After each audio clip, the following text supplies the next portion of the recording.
Part V of The Strange Case of Dr. Jekyll and Mr. Hyde. This recording is in the public domain. Read by Bob Neufeld. The Strange Case of Dr. Jekyll and Mr. Hyde, by Robert Louis Stevenson. Henry Jekyll's full statement of the case.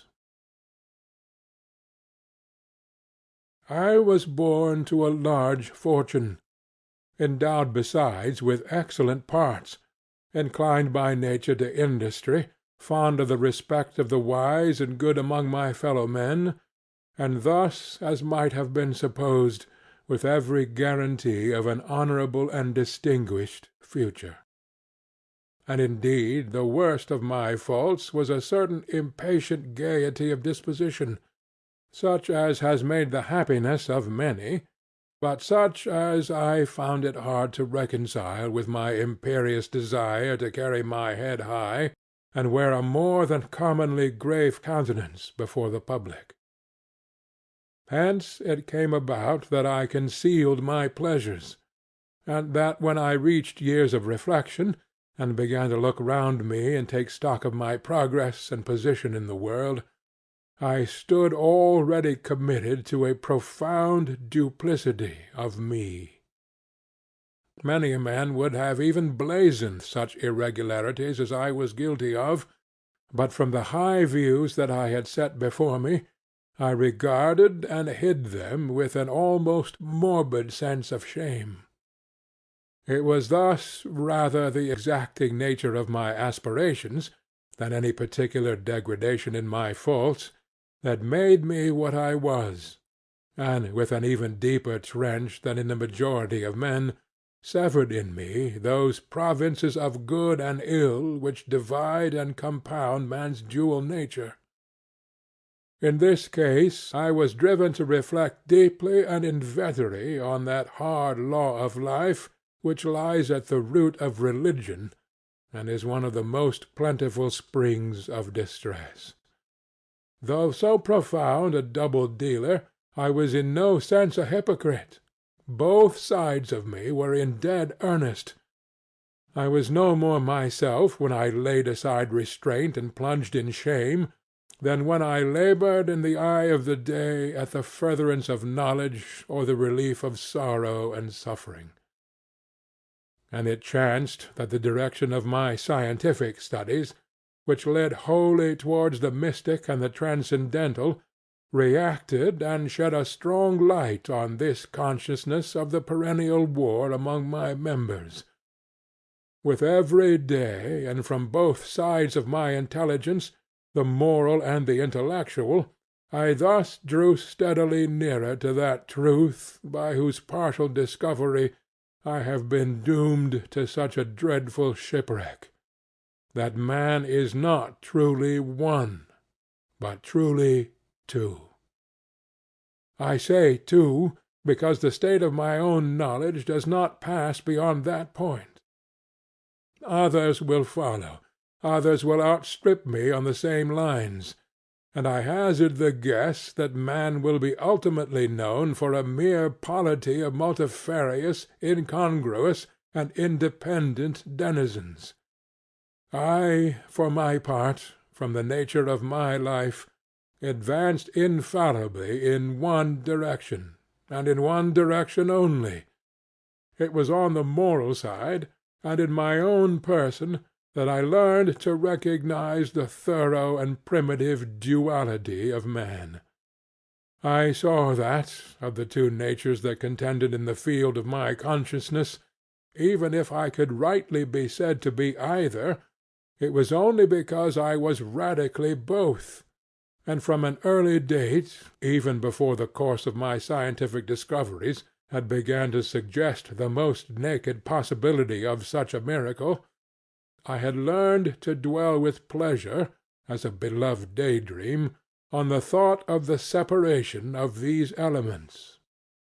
If each, I told myself, could be housed in separate identities, life would be relieved of all that was unbearable, the unjust might go his way, delivered from the aspirations and remorse of his more upright twin, and the just could walk steadfastly and securely on his upward path, doing the good things in which he found his pleasure, and no longer exposed to disgrace and penitence by the hands of this extraneous evil. It was the course of mankind that these incongruous faggots were thus bound together, that in the agonized womb of consciousness these polar twins should be continuously struggling. How, then, were they dissociated? I was so far in my reflections, when, as I have said, a side light began to shine upon the subject from the laboratory table. I began to perceive more deeply than it has ever yet been stated the trembling immateriality, the mist-like transience, of this seemingly so solid body in which we walk attired. Certain agents I found to have the power to shake and pluck back that fleshly vestment, even as a wind might toss the curtains of a pavilion. For two good reasons I will not enter deeply into this scientific branch of my confession. First, because I have been made to learn that the doom and burthen of our life is bound forever on man's shoulders, and when the attempt is made to cast it off, it but returns upon us with more unfamiliar and more awful pressure. Second, because, as my narrative will make, alas, too evident, my discoveries were incomplete. Enough, then, that I not only recognized my natural body from the mere aura and effulgence of certain of the powers that made up my spirit, but managed to compound a drug by which these powers should be dethroned from their supremacy, and a second form and countenance substituted, none the less natural to me because they were the expression and bore the stamp of lower elements in my soul. I hesitated long before I put this theory to the test of practice. I knew well that I risked death. For any drug that so potently controlled and shook the very fortress of identity might by the least scruple of an overdose, or at the least inopportunity in the moment of exhibition, utterly blot out that immaterial tabernacle which I looked to it to change.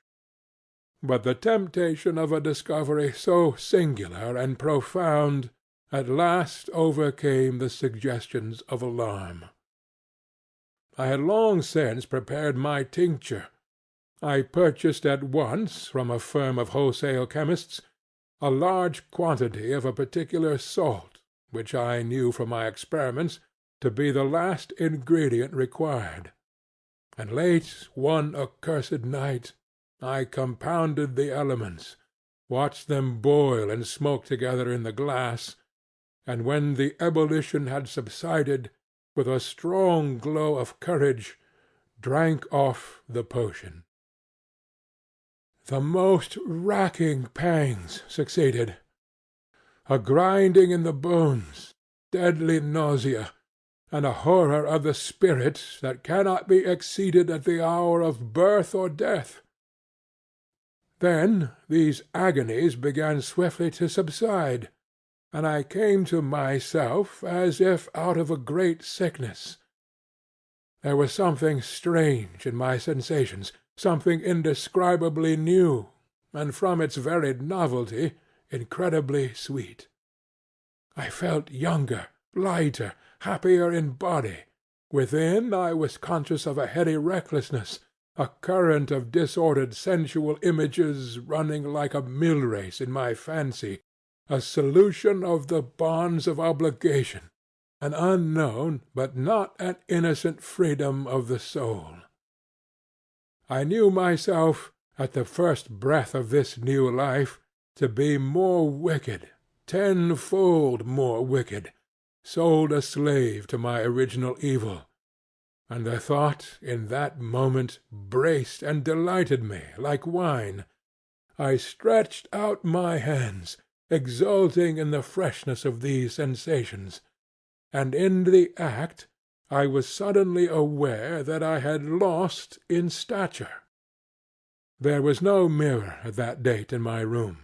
That which stands beside me as I write was brought there later on, and for the very purpose of these transformations. The night, however, was far gone into the morning. The morning, black as it was nearly ripe for the conception of the day. The inmates of my house were locked in the most rigorous hours of slumber, and I determined, flushed as I was with hope and triumph, to venture in my new shape as far as to my bedroom. I crossed the yard, wherein the constellations looked down upon me, I could have thought, with wonder, the first creature of that sort that their unsleeping vigilance had yet disclosed to them. I stole through the corridors, a stranger in my own house, and coming to my room, I saw for the first time the appearance of Edward Hyde. I must here speak by theory alone, saying not that which I know, but that which I suppose to be most probable. The evil side of my nature, to which I had now transferred the stamping efficacy, was less robust and less developed than the good which I had just deposed. Again, in the course of my life, which had been, after all, 9/10 a life of effort, virtue, and control, it had been much less exercised and much less exhausted; and hence, as I think, it came about that Edward Hyde was so much smaller, slighter, and younger than Henry Jekyll. Even as good shone upon the countenance of the one, evil was written broadly and plainly on the face of the other. Evil besides, which I must still believe to be the lethal side of man, had left on that body an imprint of deformity and decay. And yet, when I looked upon that ugly idol in the glass, I was conscious of no repugnance, rather of a leap of welcome. This, too, was myself. It seemed natural and human. In my eyes it bore a livelier image of the spirit. It seemed more express and single than the imperfect and divided countenance I had been hitherto accustomed to call mine. And in so far as I was doubtless right, I have observed that when I wore the semblance of Edward Hyde, none could come near to me at first without a visible misgiving of the flesh. This, I take it, was because all human beings, as we meet them, are commingled out of good and evil, and Edward Hyde, alone in the ranks of mankind, was pure evil. I lingered but a moment at the mirror. The second and conclusive experiment had yet to be attempted. It yet remained to be seen if I had lost my identity beyond redemption, and must flee before daylight from a house that was no longer mine. And hurrying back to my cabinet, I once more prepared and drank the cup, once more suffered the pangs of disillusion, and came to myself once more with the character, the stature, and the face of Henry Jekyll. That night I had come to the fatal cross‐roads. Had I approached my discovery in a more noble spirit, had I risked the experiment while under the empire of generous or pious aspirations, all must have been otherwise, and from these agonies of death and birth I had come forth an angel instead of a fiend. The drug had no discriminating action. It was neither diabolical nor divine. It but shook the doors of the prison‐house of my disposition, and, like the captives of Philippi, that which stood within ran forth. At that time my virtue slumbered. My evil, kept awake by ambition, was alert and swift to seize the occasion, and the thing that was projected was Edward Hyde. Hence, although I had now two characters as well as two appearances, one was wholly evil, and the other was still the old Henry Jekyll, that incongruous compound of whose reformation and improvement I had already learned to despair. The movement was thus wholly toward the worse. Even at that time I had not conquered my aversions to the dryness of a life of study. I would still be merrily disposed at times, and as my pleasures were, to say the least, undignified, and I was not only well known and highly considered, but growing towards the elderly man, this incoherency of my life was daily growing more unwelcome. It was on this side that my new power tempted me, until I fell in slavery. I had but to drink the cup to doff at once the body of the noted professor, and to assume, like a thick cloak, that of Edward Hyde. I smiled at the notion. It seemed to me at the time to be humorous, and I made my preparations with the most studious care. I took and furnished that house in Soho, to which Hyde was tracked by the police, and engaged as a housekeeper a creature whom I knew well to be silent and unscrupulous.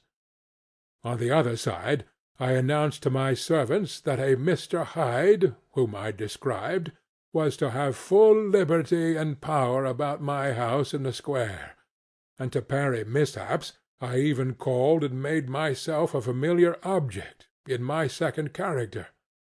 I next drew up that will to which you so much objected, so that if anything befell me in the person of Dr. Jekyll, I could enter on that of Edward Hyde without pecuniary loss; and thus fortified, as I supposed, on every side, I began to profit by the strange immunities of my position.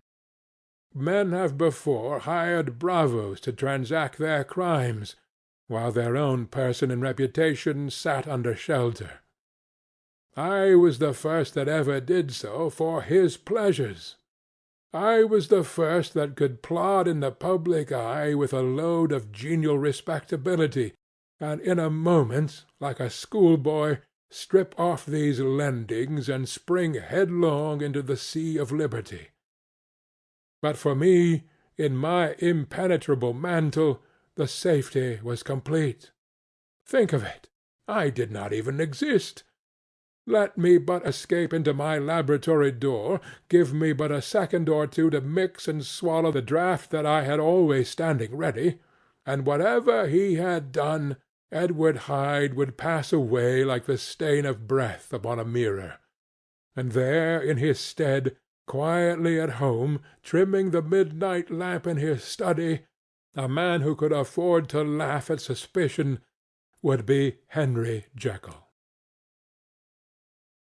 The pleasures which I made haste to seek in my disguise were, as I have said, undignified. I would scarce use a harder term, but in the hands of Edward Hyde they soon began to turn toward the monstrous. When I would come back from these excursions, I was often plunged into a kind of wonder at my vicarious depravity. This familiar that I called out of my own soul, and sent forth alone to do his good pleasure, was a being inherently malign and villainous. His every act and thought centred on self, drinking pleasure with bestial avidity from any degree of torture to another, relentless like a man of stone. Henry Jekyll stood at times aghast before the acts of Edward Hyde, but the situation was apart from ordinary laws, and insidiously relaxed the grasp of conscience. It was Hyde, after all, and Hyde alone, that was guilty. Jekyll was no worse. He woke again to his good qualities, seemingly unimpaired, and he would even make haste, where it was possible, to undo the evil done by Hyde. And thus his conscience slumbered. Into the details of the infamy at which I was thus connived, for even now I can scarce grant that I committed it, I have no design of entering. I mean to point out the warnings and the successive steps with which my chastisement approached. I met with one accident which, as it brought on no consequence, I shall no more than mention. An act of cruelty to a child aroused against me the anger of a passer-by, whom I recognized the other day in the person of your kinsman. The doctor and the child's family joined him. There were moments when I feared for my life, and at last, in order to pacify their too just resentment, Edward Hyde had to bring them to the door, and pay them in a cheque drawn in the name of Henry Jekyll. But this danger was easily eliminated from the future by opening an account at another bank in the name of Edward Hyde himself, and when, by sloping my hand backward, I had supplied my double with a signature, I thought I sat beyond the reach of fate. Some 2 months before the murder of Sir Danvers, I had been out for one of my adventures, had returned at a late hour, and woke the next day in bed with somewhat odd sensations. It was in vain I looked about me. In vain I saw the decent furniture and tall proportions of my room in the square. In vain that I recognized the pattern of the bed-curtains, and the design of the mahogany frame. Something still kept insisting that I was not where I was, that I had not wakened where I seemed to be, but in the little room in Soho where I was accustomed to sleep in the body of Edward Hyde. I smiled to myself, and in my psychological way began lazily to inquire into the elements of this illusion, occasionally, even as I did so, dropping back into a comfortable morning doze. I was still so engaged when, in one of my more wakeful moments, my eyes fell upon my hand. Now, the hand of Henry Jekyll, as you have often remarked, was professional in shape and size. It was large, firm, white, and comely. But the hand which I now saw, clearly enough in the yellow light of a mid-London morning, lying half shut on the bedclothes, was lean, corder, knuckly, of a dusky pallor, and thickly shaded with a swart growth of hair. It was the hand of Edward Hyde. I must have stared upon it for near half a minute, sunk as I was in the mere stupidity of wonder, before terror woke up in my breast as sudden and startling as the crash of cymbals, and bounding from my bed I rushed to the mirror. At the sight that met my eyes, my blood was changed into something exquisitely thin and icy. Yes, I had gone to bed Henry Jekyll. I had awakened Edward Hyde. How was this to be explained? I asked myself. And then, with another bound of terror, how was it to be remedied? It was well on in the morning. The servants were up.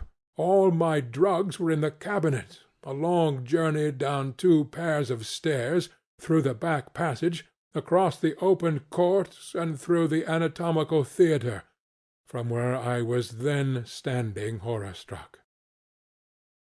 It might indeed be possible to cover my face, but of what use was that, when I was unable to conceal the alteration in my stature? And then, with an overpowering sweetness of relief, it came back upon my mind that the servants were already used to the coming and going of my second self.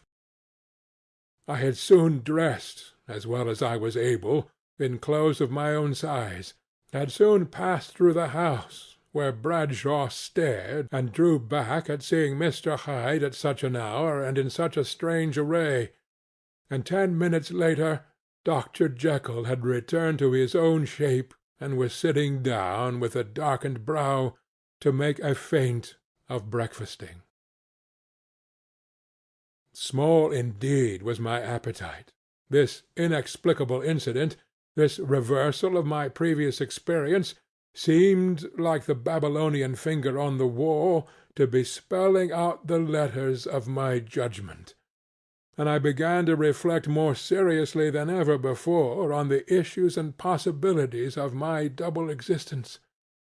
That part of me which I had the power of projecting had lately been much exercised and nourished. It had seemed to me of late as though the body of Edward Hyde had grown in stature, as though, before I wore that form, I were conscious of a more generous tide of blood, and I began to spy a danger that if this were much prolonged, the balance of my nature might be permanently overthrown, the power of voluntary change be forfeited, and the character of Edward Hyde become irrevocably mine. The power of the drug had not been always equally displayed. Once, very early in my career, it had totally failed me. Since then I had been obliged on more than one occasion to double, and once with infinite risk of death to treble the amount. And these rare uncertainties had cast hitherto the sole shadow on my contentment. Now, however, and in the light of that morning's accident, I was led to remark that, whereas in the beginning the difficulty had been to throw off the body of Jekyll, it had of late gradually but decidedly transferred itself to the other side. All things therefore seemed to point to this, that I was slowly losing hold of my original and better self, and becoming slowly incorporated with my second and worse. Between these two I now felt I had to choose. My two natures had memory in common, but all other faculties were most unequally shared between them. Jekyll, who was composite, now with the most sensitive apprehensions, now with a greedy gusto, projected and shared in the pleasures and adventures of Hyde. But Hyde was indifferent to Jekyll, or but remembered him as the mountain bandit remembers the cavern in which he conceals himself from pursuit. Jekyll had more than a father's interest. Hyde had more than a son's indifference. To cast in my lot with Jekyll was to die to those appetites which I had long secretly indulged, and had of late begun to pamper. To cast it in with Hyde was to die to 1,000 interests and aspirations, and to become at a blow and for ever despised and friendless. The bargain might appear unequal, but there was still another consideration in the scales, for while Jekyll would suffer smartingly in the fires of abstinence, Hyde would not even be conscious of all that he had lost. Strange as my circumstances were, the terms of this debate are as old and commonplace as man. Much the same inducements and alarms cast the die for any tempted and trembling sinner, and it fell out with me as it falls with so vast a majority of my fellows, that I chose the better part, and was found wanting in the strength to keep to it. Yes, I preferred the elderly and discontented doctor, surrounded by friends, and cherishing honest hopes, and bade a resolute farewell to the liberty, the comparative youth, the light step, leaping impulses, and secret pleasures that I had enjoyed in the disguise of Hyde. I made this choice perhaps with some unconscious reservation, for I never gave up the house in Soho, nor destroyed the clothes of Edward Hyde, which still lay ready in my cabinet. For 2 months, however, I was true to my determination. For 2 months I led a life of such severity as I had never before attained to, and enjoyed the compensations of an approving conscience. But time began at last to obliterate the freshness of my alarm. The praises of conscience began to grow into a thing of course. I began to be tortured with throes and longings, as of Hyde struggling after freedom, and at last, in an hour of moral weakness, I once again compounded and swallowed the transforming draught. I do not suppose that, when a drunkard reasons with himself upon his vice, he is once out of 500 times affected by the dangers that he runs through his brutish physical insensibility. Neither had I, long as I had considered my position, made enough allowance for the complete moral insensibility and insensate readiness to evil which were the leading characters of Edward Hyde. Yet it was by these that I was punished. My devil had long been caged. He came out roaring.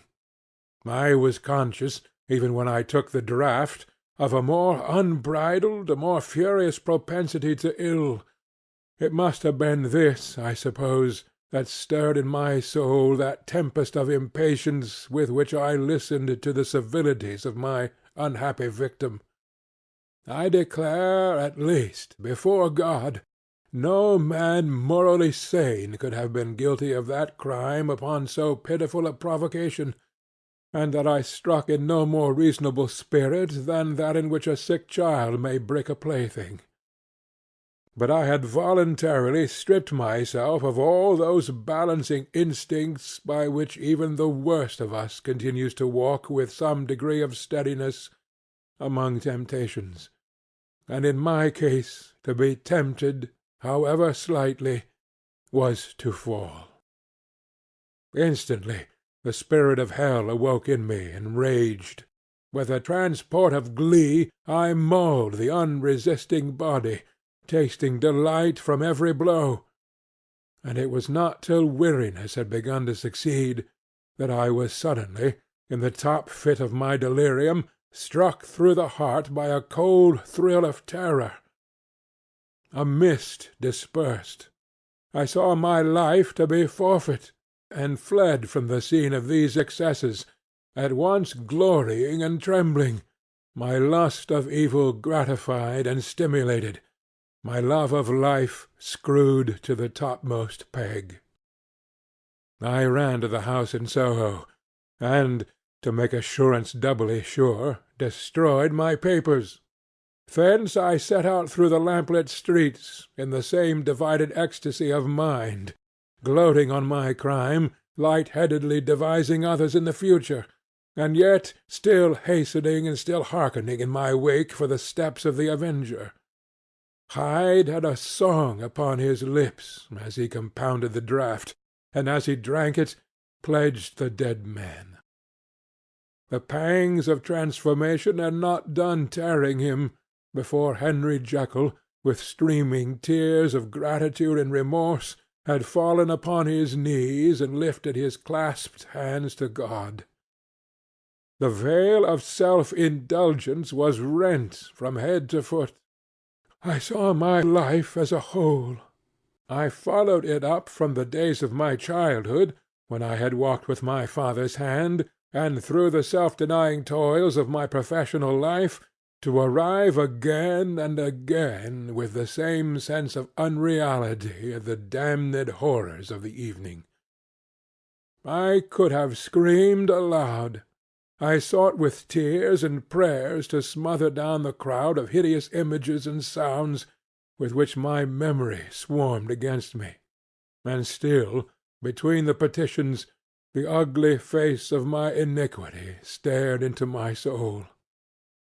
As the acuteness of this remorse began to die away, it was succeeded by a sense of joy. The problem of my conduct was solved. Hyde was thenceforth impossible. Whether I would or not, I was now confined to the better part of my existence. And oh, how I rejoiced to think of it! With what willing humility I embraced anew the restrictions of natural life! With what sincere renunciation I locked the door by which I had so often gone and come, and ground the key under my heel! The next day came the news that the murder had not been overlooked, that the guilt of Hyde was patent to the world, and that the victim was a man high in public estimation. It was not only a crime, it had been a tragic folly. I think I was glad to know it. I think I was glad to have my better impulses thus buttressed and guarded by the terrors of the scaffold. Jekyll was now my city of refuge. Let but Hyde peep out an instant, and the hands of all men would be raised to take and slay him. I resolved in my future conduct to redeem the past, and I can say with honesty that my resolve was fruitful of some good. You know yourself how earnestly, in the last days of the last year, I labored to relieve suffering. You know that much was done for others, and that the days passed quietly, almost happily, for myself. Nor can I truly say that I wearied of this beneficent and innocent life. I think instead that I daily enjoyed it more completely. But I was still cursed with my duality of purpose, and as the first edge of my penitence wore off, the lower side of me, so long indulged, so recently chained down, began to growl for license. Not that I dreamed of resuscitating Hyde. The bare idea of that would startle me to frenzy. No, it was in my own person that I was once more tempted to trifle with my conscience, and it was as an ordinary secret sinner that I at last fell before the assaults of temptation. There comes an end to all things. The most capacious measure is filled at last, and this brief condescension to my evil finally destroyed the balance of my soul. And yet I was not alarmed. The fall seemed natural, like a return to the old days before I had made my discovery. It was a fine, clear January day, wet underfoot where the frost had melted, but cloudless overhead, and the Regent's Park was full of winter chirrupings and sweet with spring odours. I sat in the sun on a bench, the animal within me licking the chops of memory, the spiritual side a little drowsed, promising subsequent penitence, but not yet moved to begin. After all, I reflected, I was like my neighbours, and then I smiled, comparing myself with other men, comparing my active good will with the lazy cruelty of their neglect. And at the very moment of that vainglorious thought, a qualm came over me, a horrid nausea, and the most deadly shuddering. These passed away and left me faint, and then, as in its turn, faintness subsided. I began to be aware of a change in the temper of my thoughts, a greater boldness, a contempt of danger, a solution of the bonds of obligation. I looked down. My clothes hung formlessly on my shrunken limbs. The hand that lay on my knee was corded and hairy. I was once more Edward Hyde. A moment before I had been safe of all men's respect, wealthy, beloved, the cloth laying for me in the dining-room at home, and now I was the common quarry of mankind, hunted, homeless, a known murderer, thrall to the gallows. My reason wavered, but it did not fail me utterly. I have more than once observed that in my second character my faculties seemed sharpened to a point, and my spirits more tensely elastic. Thus it came about that, where Jekyll perhaps might have succumbed, Hyde rose to the importance of the moment. My drugs were in one of the presses of my cabinet. How was I to reach them? That was the problem that, crushing my temples in my hands, I set myself to solve. The laboratory door I had closed. If I sought to enter by the house, my own servants would consign me to the gallows. I saw I must employ another hand, and thought of Lanyon. How was he to be reached, how persuaded? Supposing that I escaped capture in the streets, how was I to make my way into his presence? How should I, an unknown and displeasing visitor, prevail on the famous physician to rifle the study of his colleague Dr. Jekyll? Then I remembered that of my original character one part remained to me. I could write my own hand, and once I had conceived that kindling spark, the way that I must follow became lighted up from end to end. Thereupon I arranged my clothes as best I could, and summoning a passing hansom, drove to an hotel in Portland Street, the name of which I chanced to remember. At my appearance, which was indeed comical enough, however tragic a fate these garments covered, the driver could not conceal his mirth. I gnashed my teeth upon him with a gust of devilish fury, and the smile withered from his face. Happily for him, yet more happily for myself, for in another instant I had certainly dragged him from his perch. At the inn, as I entered, I looked about me with so black a countenance as made the attendants tremble. Not a look did they exchange in my presence, but obsequiously took my orders, led me to a private room, and brought me wherewithal to write. Hyde, in danger of his life, was a creature new to me, shaken with inordinate anger, strung to the pitch of murder, lusting to inflict pain.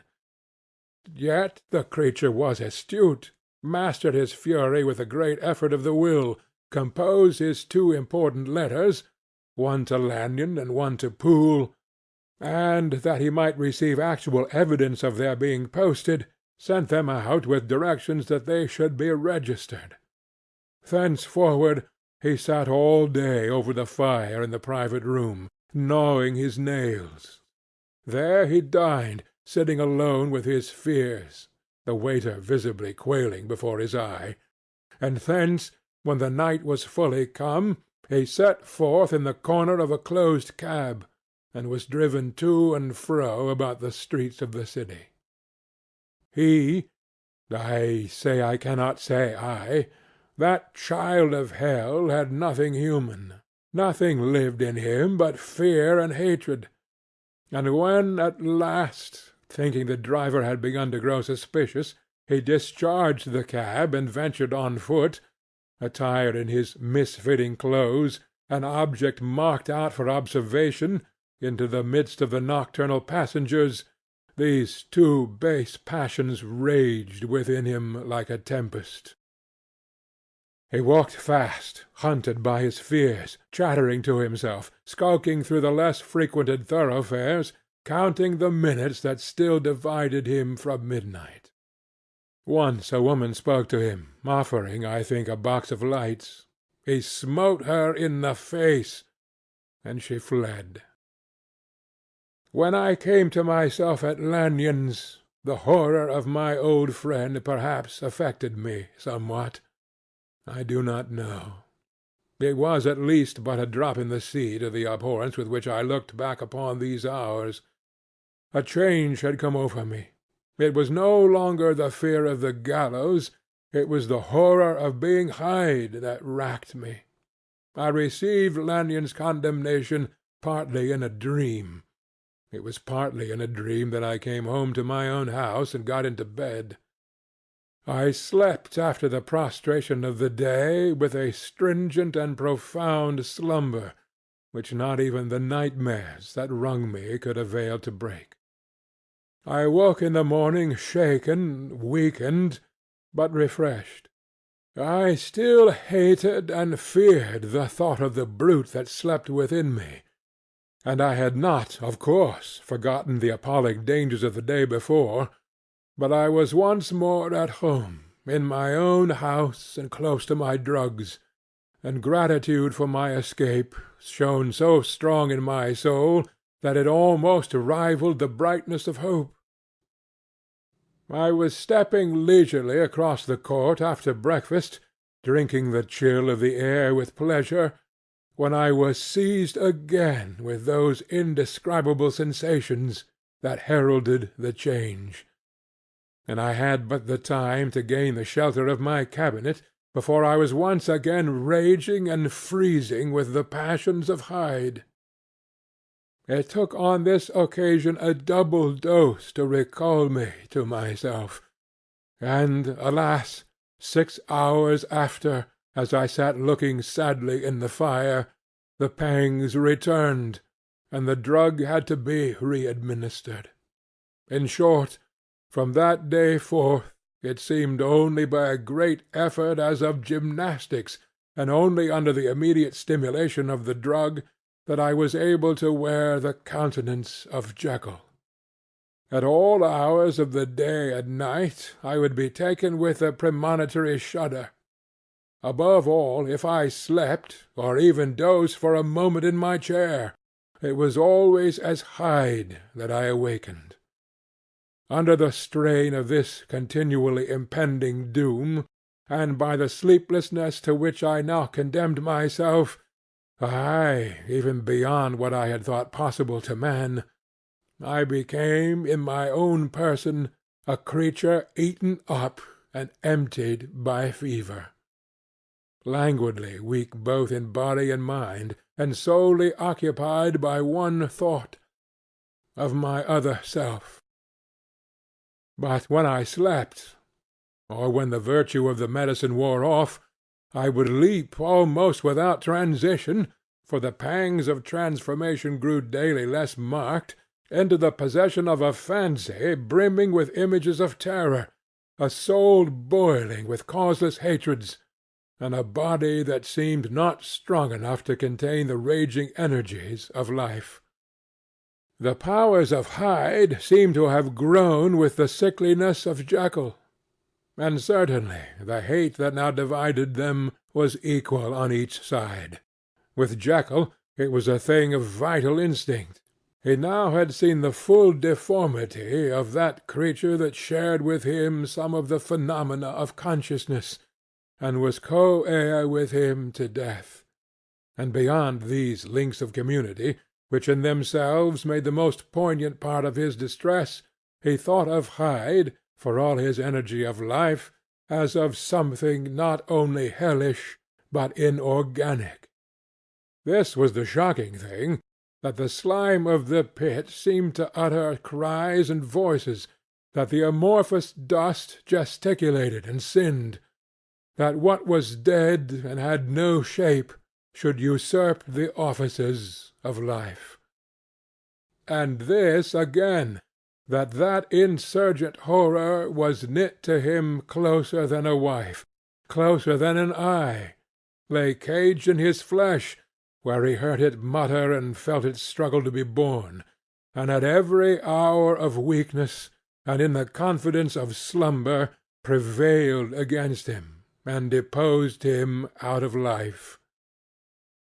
The hatred of Hyde for Jekyll was of a different colour.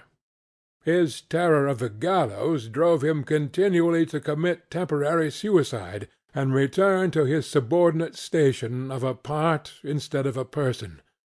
But he loathed the necessity, he loathed the despondency into which Jekyll was now fallen, and he resented the dislike with which he was himself regarded. Hence the ape-like tricks that he would play me, scrawling in my own hand blasphemies on the pages of my books, burning the letters and destroying the portraits of my father, and indeed, had it not been for his fear of death, he would long ago have ruined himself in order to involve me in the ruin. But his love of me is wonderful. I go further. I, who sicken and freeze at the mere thought of him, when I recall the abjection and passion of this attachment, and when I know how he fears my power to cut him off by suicide, I find it in my heart to pity him. It is useless, and the time awfully fails me, to prolong this description. No one has ever suffered such torments. Let that suffice. And yet even to these habit brought no, not alleviation, but a certain callousness of soul, a certain acquiescence of despair, and my punishment might have gone on for years but for the last calamity which has now fallen, and which has finally severed me from my own face and nature. My provision of the salt, which had never been renewed since the date of the first experiment, began to run low. I sent out for a fresh supply, and mixed the draught. The ebullition followed, and the first change of colour, not the second. I drank it, and it was without efficiency. You will learn from Poole how I have had London ransacked. It was in vain, and I am now persuaded that my first supply was impure, and that it was that unknown impurity which lent efficacy to the draught. About a week has passed, and I am now finishing this statement under the influence of the last of the old powders. This, then, is the last time, short of a miracle, that Henry Jekyll can think his own thoughts or see his own face, now how sadly altered, in the glass. Nor must I delay too long to bring my writing to an end, for if my narrative has hitherto escaped destruction, it has been by a combination of great prudence and great good luck. Should the throes of change take me in the act of writing it, Hyde will tear it in pieces. But if some time shall have elapsed after I have laid it by, his wonderful selfishness and circumscription to the moment will probably save it once again from the action of his ape-like spite. And indeed the doom that is closing on us both has already changed and crushed him. Half an hour from now, when I shall again and forever re-indue that hated personality, I know how I shall sit shuddering and weeping in my chair, or continue, with the most strained and fear-struck ecstasy of listening, to pace up and down this room, my last earthly refuge, and give ear to every sound of menace. Will Hyde die upon the scaffold, or will he find courage to release himself at the last moment? God knows. I am careless. This is my true hour of death, concerns another than myself. Here, then, as I lay down the pen and proceed to seal up my confession, I bring the life of that unhappy Henry Jekyll to an end. End of the strange case of Dr. Jekyll and Mr. Hyde.